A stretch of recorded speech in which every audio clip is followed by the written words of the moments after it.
नमस्कार साथीहरू र आजको यो भिडियो चाहिँ एकदम दुःख लाग्दो छ र किसानले चाहिँ वर्षभरि एकदम हजारौं खर्च गरेर मेहनत गरेर लगाएको धान बाली हेर्न सक्नुहुन्छ यहाँ यतापट्टि र यतापट्टि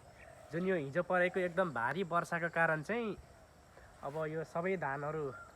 नष्ट भयो भन्दा पनि हुन्छ किनकि यो धानहरू सबै बोटमै उम्रिसकेको छ र अब के गर्नु जब किसान रुयो किसानलाई दुःख पर्यो भने हामी सारालाई दुःख पर्ने हो र जति सक्दो यो बेला चाहिँ स्थानीय सरकारको पनि यसमा ध्यान जाओस्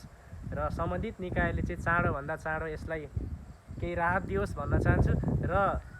हेर्नलाई यो हेर्न पनि नसकिने एकदम कहाली लाग्दो भएको छ र यहाँ मात्रै होइन यो जति सक्दो तपाईहरु भन्न सक्नुहुन्छ भने तपाईहरु देख्न पनि सक्नुहुन्छ तपाईहरुको पनि कति क्षति भएको होला र यो हाम्रो भयो यहाँ हाम्रो गाउँ छर छिमेकमा एकदम सबैजनाको धान चाहिँ यस्तै हालतमा भइरहेछ जुन यो लगाएको बाली अब यो त पाक्न लागेको घरमा भित्राउने बेला भएको जुन यो बेला भएको वर्षाको कारणले चाहिँ यो सबै यति धेरै क्षति भयो कि किसान टाउकोमा हात राख्नु भन्दा फाल्टु केही पनि गर्न सक्दैनन् र यसमा चाहिँ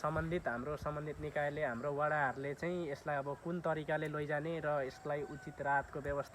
व्यवस्था गर्ने हो कि या के गर्ने हो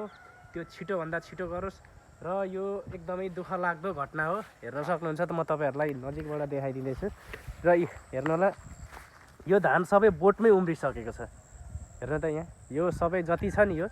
यो सबै बोटमै उम्रिसकेको छ अब यो पानीमा भिजिसकेपछि अब आज पनि मौसम सफा छैन र आज पनि यदि पानी पर्यो भने चाहिँ यो सबै क्षति हुन्छ अझै बढी क्षति हुन्छ जति भइसक्यो तर अझै धेरै अब आँखाले देखे जति सबै लडिरहेको छ हेर्नलाई यता त्यस्तै छ उत्यता मासतिर र यता सबैतिर त्यस्तै छ र यसलाई चाहिँ चाँडोभन्दा चाँडो कसरी निर्मूल गर्ने हो भन्ने कुरा हो हस्त गाइस।